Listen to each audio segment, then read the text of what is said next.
YouTube live में आज हम लोग साहित्य की एक नई समस्या पर, जिससे कि पूरा का पूरा साहित्य और साहित्य की आलोचना घिरी हुई है, उस पर बात करेंगे। और ये हो सकता है कि 2-3 एपिसोड में ये चीज़ हो।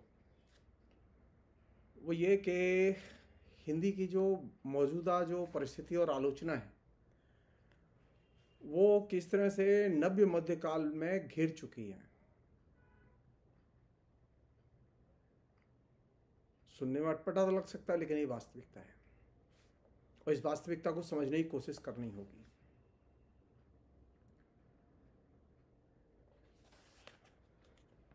ये अमृतकाल चल रहा है ना, तो कम से कम 75 वर्ष में अपनी उपलब्धियों पर भी तो हम विचार करें कि साहित्य के क्षेत्र में हिंदी आलोचना की अपनी खुद की क्या उपलब्धि और डायमेंशन है, जिसमें कि आलोचना चली गई है अभी।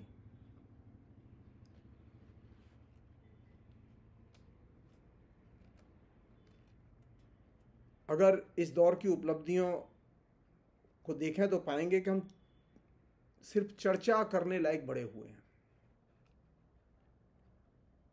चर्चा सिंगल कॉमा में, चर्चा और गपशप। या फिर हमारे जो आलोचक आते हैं वो ज़्यादातर आलोचक संस्मरण सुनाते हैं, लेखक संस्मरण सुनाते हैं। अधिकांश लेखकों को चर्चा पसंद है, किंतु मूल्यांकन पसंद नहीं है। यदि मूल्यांकन का पुनर्मूल्यांकन करने जाएं तो कोई सुनने वाला ही नहीं मिलेगा। गद्य के नाम पर छोटे छोटे निबंधों की बाढ़ आई हुई है। छोटे निबंधों को ही हम महत्वपूर्ण मान बैठे हैं, और शोध पत्रों, सेमिनार पत्रों, पेपरों को यदि वे नियमानुसार विस्तार से लिखे हों तो हमें सुनने या पढ़ने में ऊब होती है। ज़्यादातर मामलों में तो ये देखा गया है कि श्रोता ही नहीं मिलते, कोई छापने को तैयार नहीं होता। हाँ, निबंध हो, छोटा हो, तो समाचार पत्र से लेकर साहित्यिक पत्रिका तक सभी छापने को तैयार रहते हैं।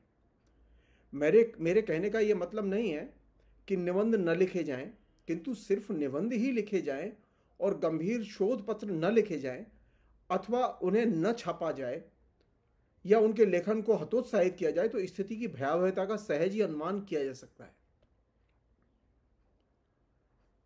ये सिर्फ हाल के वर्षों में ये पैदा हुई समस्या नहीं है, ये लंबे समय से चल रही है, और हिंदी में ये डे 1 से है। शोध पत्रों एवं सेमिनार पत्रों के प्रति गंभीर उपेक्षा का भाव विश्वविद्यालयों से लेकर पत्रिकाओं तक, साहित्यिक पत्रिकाओं तक छाया हुआ है। यह हमारे पिछले 75 वर्षों की साहित्यिक उपलब्धि है कि हमारे पास अब भी सही ढंग से सही शोध प्रविधि के नियमों के तहत लिखी गई विद्वज्जनों की किताबों का अभाव है। पुस्तकों को संपादित करते समय हम किस कदर बेईमानी करते हैं, इसके 2 नमूने काफ़ी हैं। वो नमूने मैं बाद में बताऊंगा। पहले एक चीज़ जो मैं अंडरलाइन करना चाहता हूँ, ये कि पूरे देश में, हिंदी में खासतौर पर, हिंदी लिटरेचर से संबंधित कहीं पर भी कोई भी शोध पत्रिका नहीं है जिसमें क्या विस्तृत शोध निबंध छपवा सके। कंडीशन बता रहा हूँ आपको, अब विद्वान लोगों की कंडीशन बता रहा हूँ। अपनी तरफ हमें देखना चाहिए कम से कम। ये जो दूसरी परंपरा की शुरुआत हुई नामवर जी ने की, मैं जिन विद्वानों का यहाँ जिक्र करूँगा वो विद्वान सचमुच में अद्भुत विद्वान रहे हैं और उनका बहुत महत्वपूर्ण योगदान रहा है, लेकिन जो महत्वपूर्ण कमजोरी रही है उसको मैं यहाँ रेखांकित करना चाहता हूँ।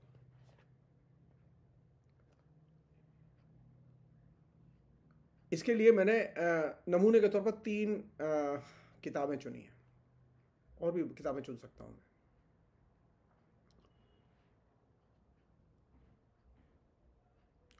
आरंभ में मैं नामवर सिंह की 2 कृतियों का जिक्र करना चाहूँगा।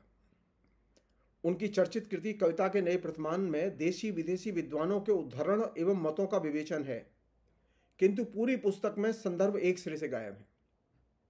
इसके बावजूद उसे साहित्य अकादमी से पुरस्कृत किया गया। यही हाल अर्न्स्ट फिशर की पुस्तक कला की जरूरत 1990 में का प्रकाशन हुआ, यह ट्रांसलेशन में। यह पुस्तक अंग्रेजी में नेसेसिटी ऑफ आर्ट के नाम से चर्चित है। अंग्रेजी संस्करण में जो संदर्भ थे, 5 टिप्पणियां थीं, वे सब हिंदी के अनुवादक रमेश उपाध्याय ने निकाल दी। रवीश वाद्य एक पत्रिका के संपादक भी हैं, गुजर गए अब। जब यह पुस्तक अनुदित हुई तब उस समय डॉक्टर नामवर सिंह राजकमल प्रकाशन से जुड़े हुए थे। पांडुलिपि उन्होंने देखी किंतु दुरुस्त करना जरूरी नहीं समझा। यही हाल उन्होंने कार्ल मार्क्स कला और साहित्य चिंतन नामक पुस्तक जो 1991 में प्रकाशित हुई और इसका अनुवाद किया गोरख पांडे ने। इसमें 6 निबंध संकलित हैं किंतु संदर्भ एक सिरे से गायब हैं। यहां तक कि निबंधों में जो संदर्भ थे वे भी गायब हैं। यही स्थिति डॉक्टर मैनेजर पांडे की है। उनकी चर्चित किताब जो कि आलोचना में बहुत नामी किताब है, साहित्य और इतिहास दृष्टि, 1981 में आई थी वो, में भी इसी बीमारी के दर्शन होते हैं। वहां पर भी रेफरेंस एक सिरे से गायब है। जिन पुस्तकों का मैंने जिक्र किया है वे बेहद महत्व की किताबें हैं, किंतु महत्वपूर्ण पुस्तकों में संदर्भों का लोप गंभीर खतरे का संकेत है। डॉक्टर नामवर सिंह और डॉक्टर मैनेजर पांडे उन विद्वानों में से हैं जो बेहतरीन ढंग से शोध प्रवृत्ति को जानते हैं, साहित्य की सैद्धांतिकी को लेकर अप टू डेट रहे हैं। इसके बाद अगर यह अवस्था है तो अन्य विद्वानों या हिंदी के साधारण पाठकों से इस क्षेत्र में किस तरह की उपलब्धियों की उम्मीद की जाए। लेखन से संदर्भ का लोप या उसे छिपाने की कोशिश किस तरह फासीवाद को आधार दे सकती है और प्रतिगामी ताकतों का वैचारिक वर्चस्व स्थापित करने में मदद कर सकती है, उसके ज्ञान के लिए जॉर्ज लुकाच की कृति डिस्ट्रक्शन ऑफ रीजन को पढ़ा जाना चाहिए। उसमें भी नीत्शे के बारे में लिखे गए अध्याय को खासतौर पर पढ़ना उपयोगी होगा कि कैसे संदर्भ का लोप और संदर्भ का दुरुपयोग फासीवाद की जमीन तैयार करता है। ये बातें रखने का मकसद किसी का अपमान करना एकदम नहीं है, बल्कि उल्लेखित दोनों ही विद्वान मेरे शिक्षक रहे हैं। उनका उल्लेख मैंने सिर्फ अपनी बात को सामने लाने के लिए किया है। विगत 50 यानी ये जो बातचीत मैं आपसे कह रहा हूँ ये बहुत पहले से मैं कहता रहा हूँ, लिखता रहा हूँ, मैं मेरी किताबों में है ये जो 75 वर्ष में जो हमारे यहाँ जो लिटरेचर और लिटरेरी क्रिटिसिज्म पैदा हुआ, साहित्य और साहित्य की आलोचना पैदा हुई, उसका शीतयुद्धीय राजनीति से बहुत गहरा संबंध रहा है। और यह शीतयुद्धीय राजनीति के अब एक नए विकसित पैराडाइम में है, जिसे हम लोग कोल्ड वार की राजनीति का नव्य उदारीकरण वाला दौर कहते हैं। हिंदी की आलोचना लंबे समय से आलोचना के उन्हीं मानदंडों, कोटियों और दृष्टिकोणों का उपयोग करती आ रही है जो शीत युद्ध के दौरान विकसित हुए थे। शीत युद्धीय साहित्यिक उपकरणों की मुश्किल यह है कि उनमें संदर्भ को छिपाने या मनमानी व्याख्या पर जोर था। सिर्फ अपनी बात मनवाने के लिए जोर देने की बात को इसने विकसित किया। जो अपनी बात न माने, भिन्न नजर से देखे, उसे शत्रु के कैंप में ठेल दिया गया। असहिष्णुता उसका बुनियादी मंत्र था। साहित्यालोचना में यह असहिष्णुता मार्क्सवादी और गैर मार्क्सवादी दोनों ही स्कूल के लोगों में देखी जा सकती है। दूसरी महत्वपूर्ण बात यह है कि शीतयुद्धीय प्रभाव ने उच्च कोटि की रूढ़ियों को जन्म दिया, तयशुदा फार्मूले और मानदंडों की रोशनी में मूल्यांकन की ओर ठेला, साथ ही आत्मालोचना या पुनर्मूल्यांकन को एक सिरे से अस्वीकार किया। अपने ज्ञान का अहंकार, अपनी लिखी बात को पत्थर की लकीर मानने वाले भावबोध को इसने पैदा किया। इस तरह के दृष्टिकोण के कारण ही कोई भी आलोचक अपनी ही पुस्तक को आलोचनात्मक ढंग से देखने के लिए तैयार नहीं है। ऐसा लगता है कि हिंदी के जो आलोचक लिखते हैं वे अंतिम सत्य लिखते हैं और अंतिम सत्य बदला नहीं जा सकता। यही वजह है कि वे अपनी लिखी पुस्तक को कालांतर में पढ़ने और उसकी धारणाओं एवं समझ को दुरुस्त करने की कोशिश नहीं करते। यदि कभी ऐसा होता भी है तो वे अपनी धारणा या समझ में आ रहे परिवर्तनों का स्पष्टीकरण देना जरूरी नहीं समझते। जबकि जर्मन, रूसी, अंग्रेजी आज की साहित्यिक परंपरा में, यहाँ तक फ्रेंच में भी आलोचक अपने लिखे पर पुनर्विचार करते रहे हैं और समीक्षाएं आई हैं या बदली हुई परिस्थितियां नजर आई हैं तो उनकी समझ में भी बदलाव आया है और उसे उन्होंने उदार मन से ग्रहण किया है और अपने लिखे को त्यागने और स्वीकार करने में कभी हिचक नहीं दिखाई। एडोर्नो, लुकाच, बेंजामिन, ब्रेख्त इसके आदर्श उदाहरण हैं। किंतु हिंदी में जो लिखा जाता है वह पत्थर की लकीर होता है और उस पर सवालिया निशान लगाने वाले को संदेह की दृष्टि से देखा जाता है, शत्रु भाव से देखा जाता है, शेष में अपमानित करके छोड़ दिया जाता है। पत्थर की लकीर की तरह आलोचना का निर्माण करने वाली दृष्टि का बहुत कुछ संबंध शीत युद्धीय नजरिए से है। साथ ही इसकी जड़ें संस्कृत के पंडितों की परंपरा में भी हैं, जिसे मैं नव्य मध्यकाल कहना चाहता हूं कि आलोचना में ये नव्य मध्यकाल का दौर है। संस्कृत के पंडितों के यहां आत्मालोचना नहीं मिलेगी, बल्कि सब कुछ को समाहित करके अपहृत करने का भाव मिलेगा।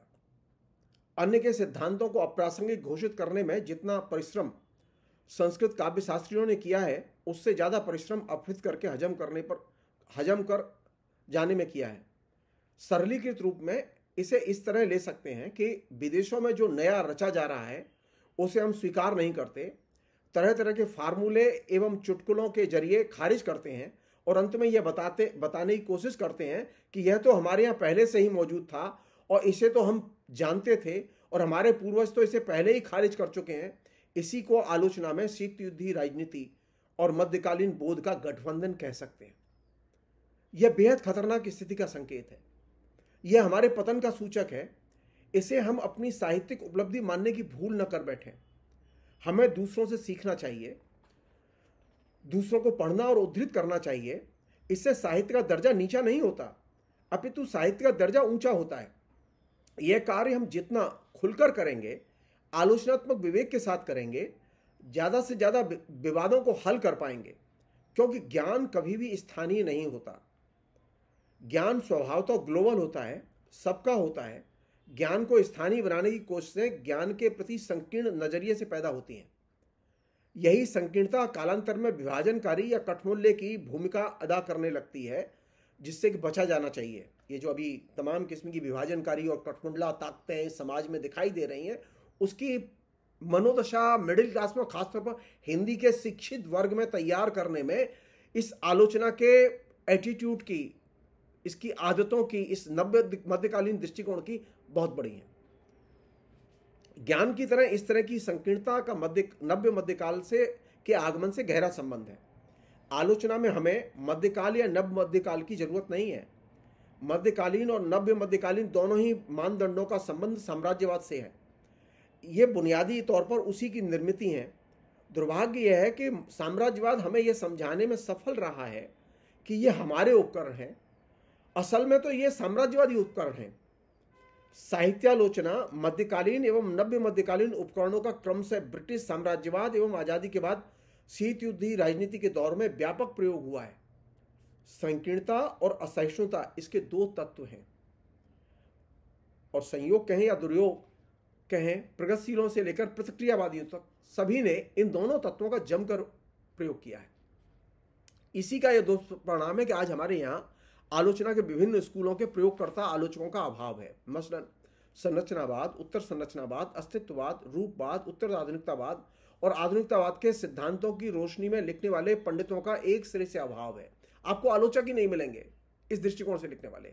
हाँ, क्लासिकल मार्क्सवादी दृष्टिकोण से लिखने वाले मार्क्सवादियों की एक पीढ़ी जरूर पिछले 75 वर्षों में बनी, जो अब वो भी खत्म हो चुकी है, किंतु इनकी भी सीमाएं हैं। ये लोग क्लासिकल मार्क्सवाद से इस कदर चिपके हुए हैं, इसमें डॉक्टर नामवर सिंह, रामविलास शर्मा, मैनेयर पांडे, शिव कुमार मिश्र, रमेश कुंतल में, इन तमाम लोगों के नाम आते हैं। ये लोग क्लासिकल मार्क्सवाद से इस कदर चिपके हुए हैं कि इसमें मार्क्सवाद के बाद के मार्क्सवादी चिंतन को प्रवेश नहीं करने देने की प्रवृत्ति है, जबकि क्लासिकल मार्क्सवाद सिर्फ साहित्य मूल्यांकन तक सीमित था। इस दृष्टिकोण की सीमाएं हैं जिन्हें कालांतर में पैदा हुई मार्क्सवादी आलोचना ने दूर किया और मार्क्सवादी दृष्टिकोण से अन्य कला रूपों का विस्तृत विश्लेषण पेश किया। हमारे यहाँ साहित्य के कुछ रूपों के मूल्यांकन तक ही मार्क्सवादी आलोचना अपना विकास कर पाई है। समग्रता में साहित्य के विभिन्न अंगों एवं विभिन्न सामाजिक इकाइयों के मूल्यांकन के लिए अन्य साहित्य सिद्धांतों से ग्रहण करने का भाव अभी तक इसमें विकसित नहीं हुआ है, यानी मार्क्सवादी आलोचना में। आज भी मध्यकालीन एवं नव मध्यकालीनों की तरह इनके पास भी त्याज्य एवं अछूत विषयों की एक सूची है। ये पूरी की पूरी बीमारी, यानी त्याज्य अछूत विषयों की सूची की बीमारी पूरे हिंदी बेल्ट में, हिंदी लिटरेचर में, हिंदी के इंटेलिजेंसिया में, हिंदी के लोगों में छाई हुई है। जिसे आप अनटचेबिलिटी कहते हैं जाति की, ये कल्चरल अनटचेबिलिटी, लिटरेरी अनटचेबिलिटी, ये कूट कूट कर भरी हुई है। आज भी मध्यकालीन एवं नव्य मध्यकालीनों की तरह इनके पास भी त्याज्य एवं अछूत विषयों की एक सूची है जिसमें प्रवेश निषेध है, और जो इन त्याज्य अंशों में प्रवेश करता है उसे प्रतिक्रियावादी या साम्राज्यवादी एजेंट घोषित करके ऐसा माहौल बनाया जाता है कि कोई भूल कर भी त्याज्य क्षेत्रों की ओर न जाए। निषिद्ध विषयों की अघोषित सूची आज किसी न किसी रूप में प्रत्येक स्वनियुक्त मार्क्सवादी, और अब आरएसएस वालों ने ये मोर्चा संभाल लिया है, के पास है, जो कभी भी मार्क्सवादी या संघी होने का तमगा लगाए रहने के नाते आपको पीट कर भगा सकते हैं। यह स्थिति ठीक नहीं है। इससे संकीर्णतावाद पनपता है, असहिष्णुता पनपती है।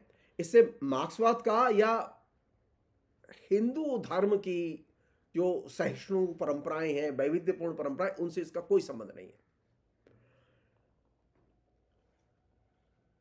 इसके विपरीत इस स्थिति से फंडामेंटलिज्म या फांसीवादी चिंतन को ही मदद मिलती है।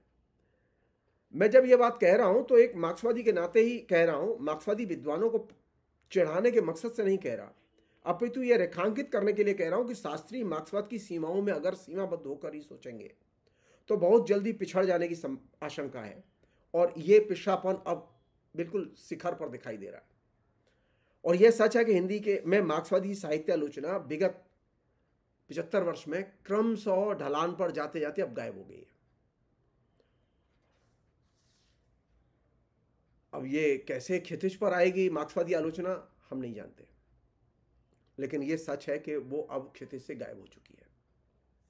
असल में साहित्य आलोचना में जनतांत्रिक भावबोध को प्रतिष्ठित करने के काम को हमें तरजीह देनी चाहिए। फतवेबाजी या मूल्य निर्णय या निष्कर्षात्मक समीक्षा से बचना चाहिए। मूल्यांकन जितना खुला होगा, संभावनाओं के प्रति आशान्वित होगा, उतनी ही आलोचना समृद्ध होगी।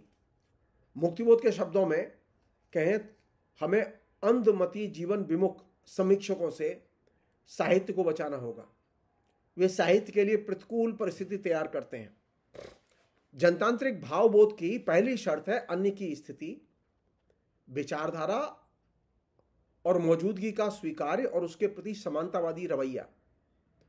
मूल्य निर्णय या निष्कर्षात्मक शैली में लिखी आलोचना बंद आलोचना है। यह नव्य मध्यकालीन आलोचना है। इसमें अन्य के प्रति समानता बोध का अभाव है। यह अन्य को हेय दृष्टि से देखती है, छोटा करके देखती है। इसमें अपने को सही सिद्ध करने की प्रतिस्पर्धा है, जो वस्तुतः कठमूल्यपन की प्रतीक है। यह नव्य मध्यकालीन पंथी समीक्षा दृष्टि है। इस तरह की दृष्टि की साहित्य से जितनी जल्दी विदाई हो उतना ही अच्छा है। और अब ये साहित्य में नहीं है, ये नव्य मध्यकाल जो है अब वो राजनीति और संस्कृति के दूसरे क्षेत्रों में आ चुका है। बीमारी साहित्य से शुरू हुई थी, फैल वो चारों तरफ गई है।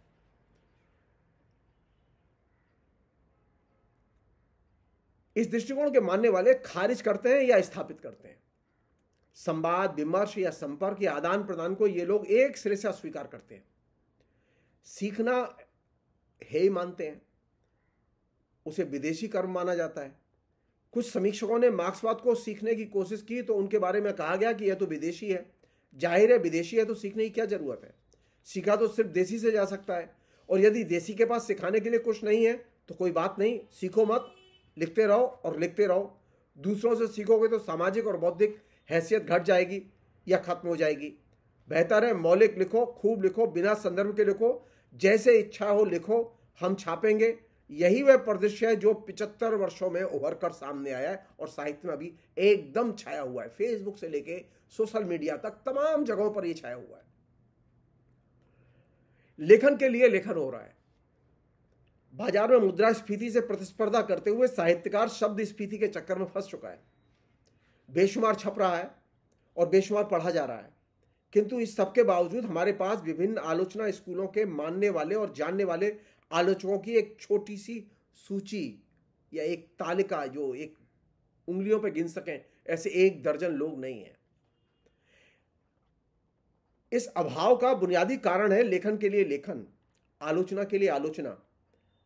जब हम इस तरह के चक्र में फंस जाते हैं तो हमें चर्चा करना अच्छा लगता है, प्रशंसा करना अच्छा लगता है, या फिर गुणदोष केंद्रित आलोचना अच्छी लगती है। इसका दुष्परिणाम यह निकला है कि आलोचना या साहित्य सैद्धांतिकी की रोशनी में लिखी आलोचना या चर्चा पसंद ही नहीं आती। यह आलोचना के अवमूल्यन का द्योतक है। आलोचना को अवमूल्यन से बचाने के लिए जरूरी है कि किसी न किसी सैद्धांतिकी को अपने व्यवहार का अंग बनाएं, पसंदीदा बातों को आलोचना का पर्याय बनने से रोकें, अन्य दृष्टिकोण या सैद्धांतिकी को सम्मान के साथ देखें और सहिष्णुता से पेश आएं। आलोचना खुली हो, संभावनाओं की शैली में हो, जिद्दी भाव या अधिकार भाव से मुक्त हो, तभी आलोचना में मनोविश्लेषण शास्त्र, चिन्ह शास्त्र, उत्तर संरचनावाद, उत्तर आधुनिकतावाद आदि के प्रयोगकर्ताओं, उनके साहित्य सिद्धांतकारों का हम प्रयोग कर पाएंगे और अपने यहां नई शैली और नए दृष्टिकोण का विकास कर पाएंगे। तभी सही अर्थों में इन सिद्धांतों के प्रति अपना रवैया तय कर पाएंगे। साथ ही हमें अंतर विषयवर्ती इंटरडिसिप्लिनरी आलोचना दृष्टि को भी विकसित करना होगा। आज की भूमंडलीय परिस्थितियों ने इंटरडिसिप्लिनरी अप्रोच की प्रासंगिकता सिद्ध कर दी है। अतः किसी एक आलोचना स्कूल पर महारत हासिल करने से समस्या सुलझने वाली नहीं है। आलोचना में जनतंत्र तभी आएगा जब हम सीखने के लिए तैयार हों। हमें सिखाने के रवैये को छोड़ना होगा। एक सिद्धांत पर जोर देने के साथ साथ अंतर विषयवर्ती अध्ययन की पद्धति को अपनाना होगा। कहने का मतलब यह है कि आलोचना को अपनी आलोचना करनी होगी, संदर्भ के साथ करनी होगी, संदर्भ छिपा के नहीं। नव्य मध्यकालीन बोध की पुनर्स्थापना की कोशिशें पिछले कई दशकों से जारी हैं, लेकिन ये एक पुरानी बीमारी है, ये नई बीमारी नहीं है। और इस बीमारी को पैदा किया था ब्रिटिश शासकों ने। अंग्रेजों के जमाने में ये चीज आई थी। नव्य मध्यकालीन बोध वस्तुतः सामयिक सांप्रदायिक दृष्टिकोण की साहित्यिक शाखा है। साहित्य में सांप्रदायिकता उसी तरह प्रसार नहीं करती जैसे राजनीति या इतिहास में करती है। साहित्य में सांप्रदायिकता नव्य मध्यकालीन बोध के जरिए प्रवेश करती है। नव्य मध्यकालीन बोध का सबसे पहला हमला भाषा पर होता है। भाषा का शुद्धिकरण और भ्रष्टीकरण इसकी केंद्रीय विशेषता है। फुसलाने वाली भाषा, जी हुजूरी की भाषा इसका आदर्श भाषिक रूप है। फुसलाने वाली भाषा या जी हुजूरी की भाषा बुनियादी तौर पर विज्ञापन की भाषा है। इसका साहित्य की भाषा से कोई संबंध नहीं है। नव्य मध्यकालीन बोध ऐसी भाषा को आदर्श मानता है। इसी अर्थ में नव्य मध्यकालीन बोध का बड़ी पूंजी की ताकतों के साथ चोली दामन का संबंध है। ये जो साहित्य उत्सव, तमाम किस्म के जो बड़े बड़ी गोष्ठियां, आयोजन, और हर शहर में प्रतिक्रियावादियों के द्वारा लेखकों का सम्मान और गोष्ठियां, और इसकी बाढ़ आई और एकदम बेसुरेपन की बाढ़ आई हुई है। साहित्य के और संस्कृति के बेसुरेपन की बाढ़ आई हुई है। इस पूरे के पूरे आयोजन में बड़ी पूंजी बड़े पैमाने पर खेल रही है,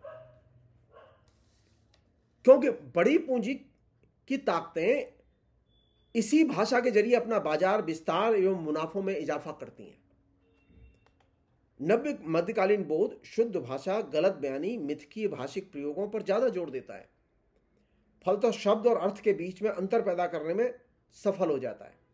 शब्दों का नए अर्थों में रूपांतरण, शब्द के सही अर्थ को लेकर भ्रम की सृष्टि, शब्दों का ब्रांड की शैली में निर्माण और इसके लिए पुनरावृत्ति की पद्धति का ज्यादा से ज्यादा इस्तेमाल, यही वह प्रक्रिया है जिसके चलते भाषा का विकृतीकरण करने में उसे सफलता मिल जाती है।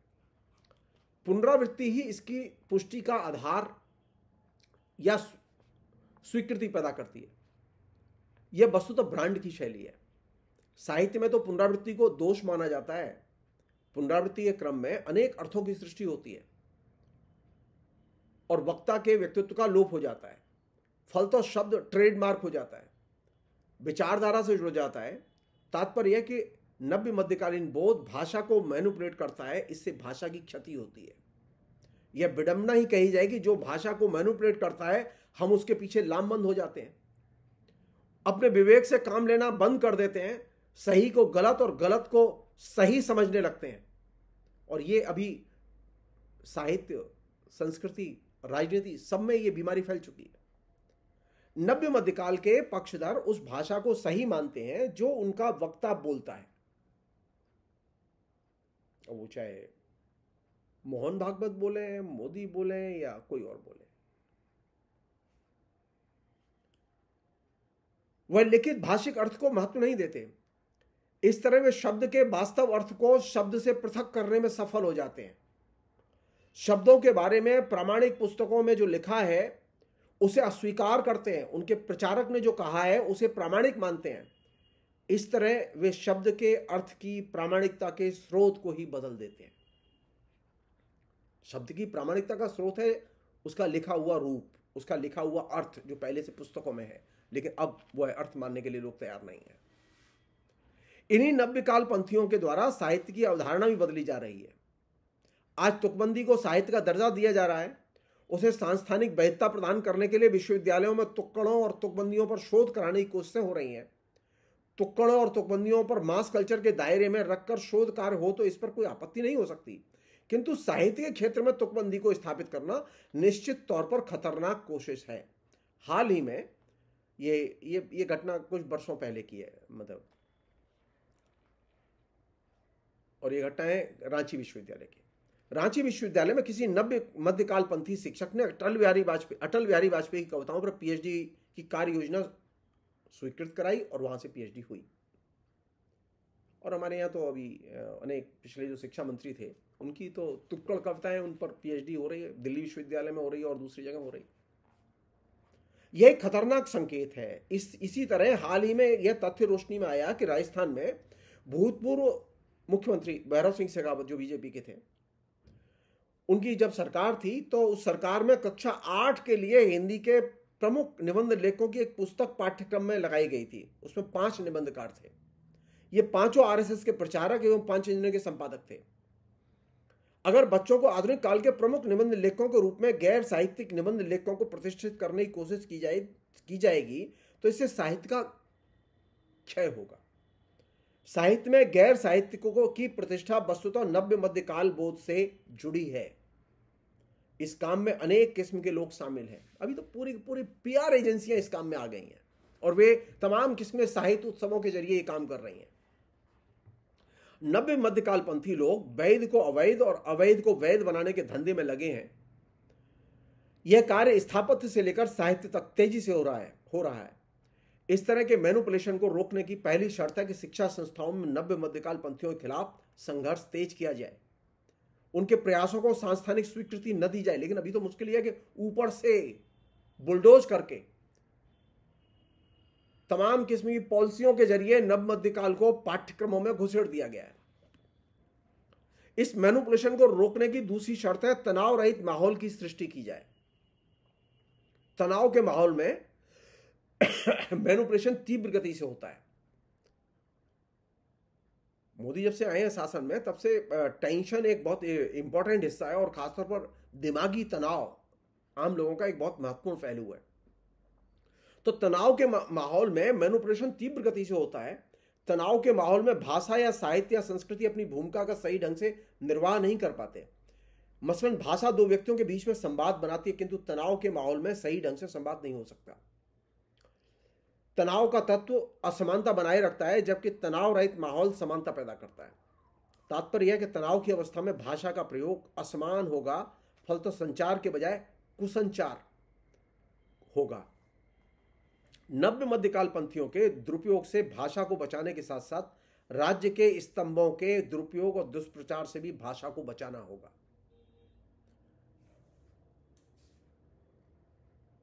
फिलहाल हम इतना ही रखें। बहुत बहुत शुक्रिया। Thank you.